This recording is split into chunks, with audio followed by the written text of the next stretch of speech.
Hello. Haven't made any videos in a while.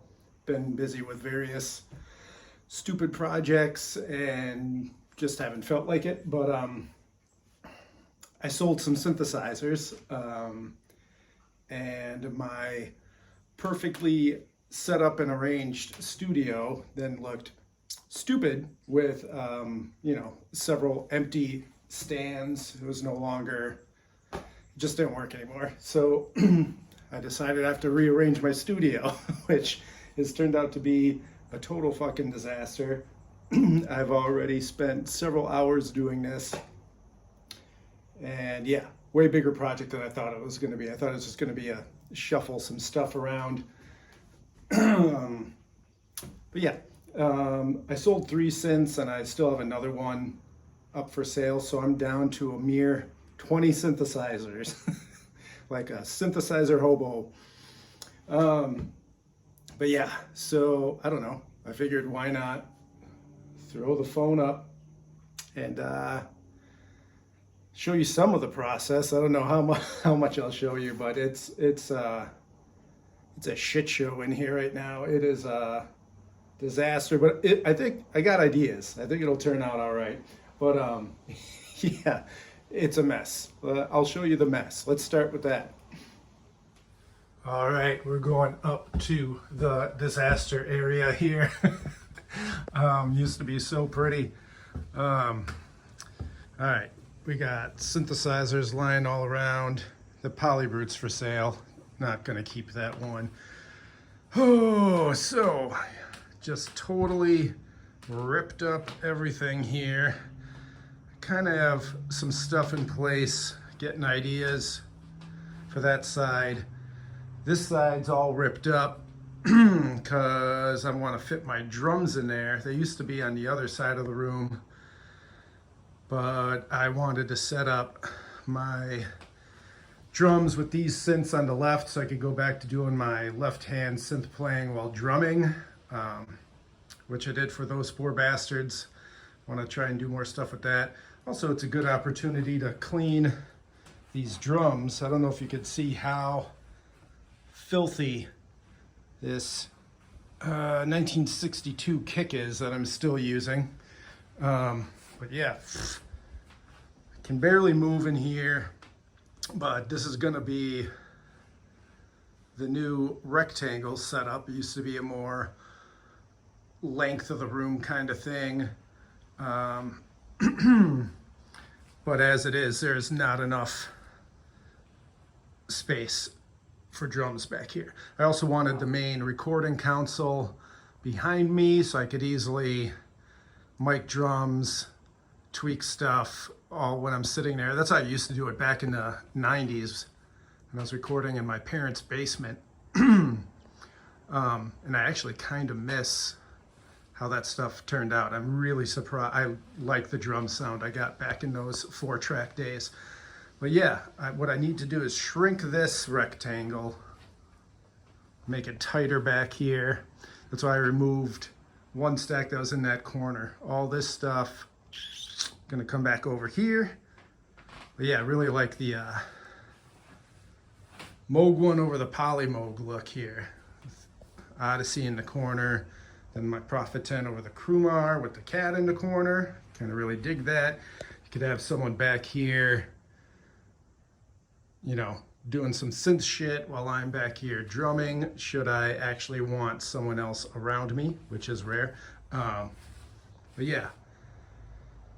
So it turns out, I mean, this stuff can probably stay wired, but pretty much everything, like all the wiring was like neatly along the wall and going back over there.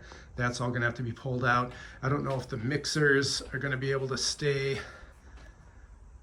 These 2 Roland 48 channel mixers there, it's like, do I want all the cables running across the room over there, or maybe try and get the mixers closer to here, but that doesn't make any sense because they should be by the recorder. So yeah, endless fucking thoughts and wiring and moving. Not to mention all the like MIDI. I had all the MIDI neatly routed with the one one Mav 8 over here and one on the other side. Now they're both going to have to be over here since this, all the MIDI stuff's all in one rectangle. And then my plan is this side of the room will be clear way to walk through and get to all these beautiful built-in drawers here. If you're not familiar with this space, this is a over 100-year-old Victorian home. Very beautiful place. So this is, I don't know, gonna take a week. We'll see. It's a lot. It's hundreds of cables involved in this. So yeah, good luck to me. Oh, thanks. All right, still at it. I spent several hours over the last few days just nudging things over and rearranging, and I think I got everything in place. So now I get to rewire everything, because I did end up moving the mixers. So I got 96 line-ins right there that I could adjust and send to different outputs. But yeah, so now I get to pull all the wires out and rearrange them and start plugging stuff in. Not sure how far I'll get, but let's see how that goes.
I finished my whole studio rewiring, rearranging. Probably doesn't look that different to you or anyone else. It's a huge difference to me. Again, I did this because I sold a few synths and it was no longer nice and even and spaced out and stuff with all those missing synths. So all rearranged.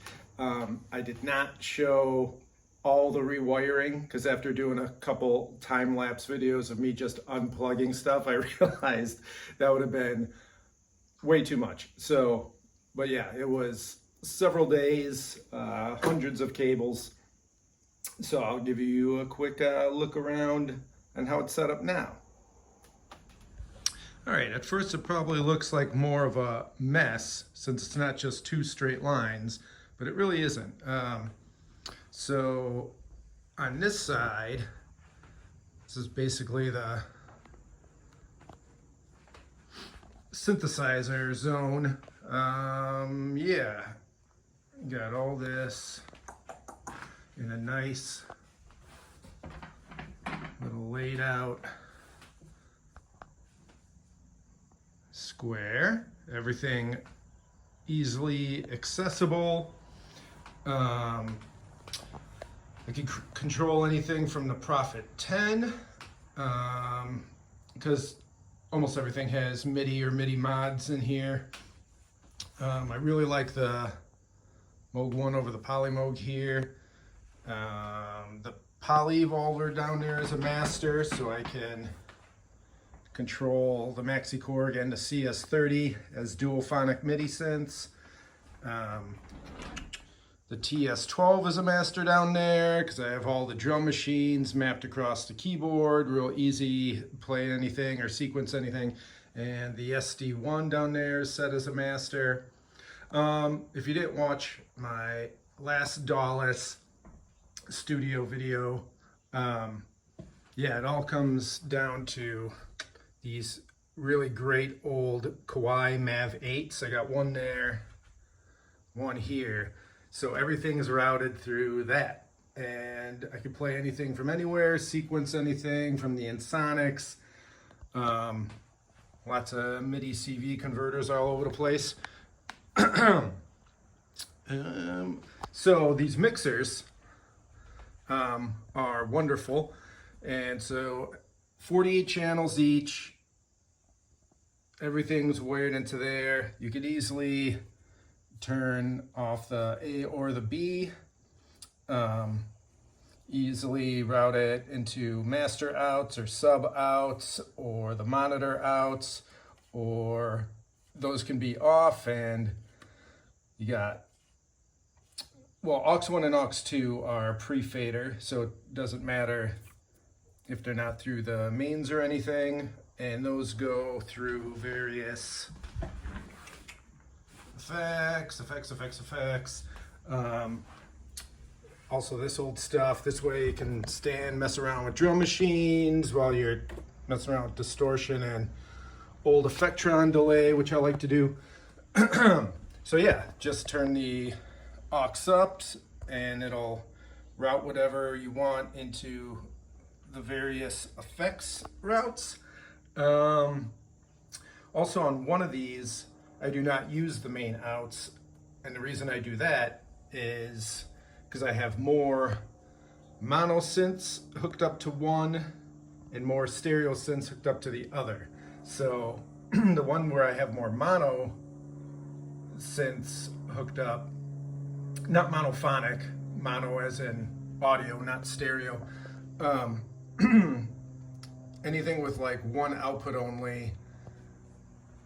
This mixer also has 4 effects routes, but you have to have the master turned on for them to go through any of these. So by not using the master outs, this gives me another 4 optional outputs for any synth. And all that stuff goes to the Tascam Model 2400 over there. So yeah, say you got like, yeah, maxi, you know, just these are easily on-offs, pan and gain, and then yes, send them anywhere you want with these knobs and buttons. Easy peasy. Anyway, so yeah, this is synthesizer square, cockpit, whatever people want to call it. And then on this side, this is more, I used to do like a lot of drumming while playing synths with my left hand. I don't know if I'm going to start playing live again or not, but this is like an optional kind of live setup. I'm also going to stick another synth in here for running it with the Digitech Talker, great little vocoder down there. So yeah, over here I got the SQ80, another master. This can also play anything from the other side of the room or sequence them. And the Quantum, which is great. It's like having a pile of synths all in one super synth. So, I mean, you could do all sorts of different types of synthesis and map them to different parts of the keys. So that's why that was my choice for what to be over here. And yeah, again, here's the Tascam, everything's hooked up, got more optional plugs. I could always, you know, mics and different outs from mixers I could throw in there if I need, but this is basically good to go like this. I rarely have to change any cables. Yeah, mix of acoustic drums, and these cheapo electric drums are also hooked up as a master, so they can be triggering any of those drum machines or any synth or whatever. So yeah, so by moving all that stuff, I cleared this whole side of the room, which I just like. I just think the room looks nicer, it's nicer to walk through. You got the guitars and the amps over here and the little toy piano. All the built-in shelves, which are filled with various cables and power strips and all that good stuff. Random stringed instruments. Old tour posters that I've framed and need to hang up still. But yeah, those should go up somewhere, either on that wall or maybe down those stairs there. I don't know yet. And I've been really putting off hanging them because it sounds like a annoying task. So they sit on the floor. So yeah, what's going on back here is synth sequencer, quantum synth, electric pads that can trigger any of that stuff over there, or even synth sounds if I want. And I'm gonna get another little synth, which will go into the Digitech Talker for robot vocals. With the drums, I got double kick on the acoustic kick. There's also electric kick, hi-hat, 4 pads, and I don't know if I'm going to use all this stuff. This is just, I just threw them over here. They fit over here. Just an idea. Or it's also, I figure, even if I'm not going to play live, it's sort of a limit myself to this. Like I have more like song ideas just sitting back here and being restricted to this stuff. So sometimes that's good. That's why a lot of people do like, themed albums like all Korg, or I thought about doing a Korg on cassette, which back when I had a ton of Korgs, I was gonna do on all 8-track tape. Because then, but I didn't, because I do stupid stuff like this. And run the label and stuff, which you might notice has not been doing very much. And that's because of the state of things. I don't know if you noticed, but a lot of your favorite YouTube type people have probably been doing videos about their videos are no longer being seen. I mean, this is not only for like little guys for me, but like well-established YouTube channels like are not being seen, and it's kind of algorithms and weird censoring going on, but it's also happening at the same time as all these fakey AI channels are popping up. I don't know about you, but my whole feed seems to be, I didn't notice at first, but they're clearly AI channels. Like it's sort of like recycled old news kind of stuff and bad bot narration and bad like AI thumbnails that don't even match the videos,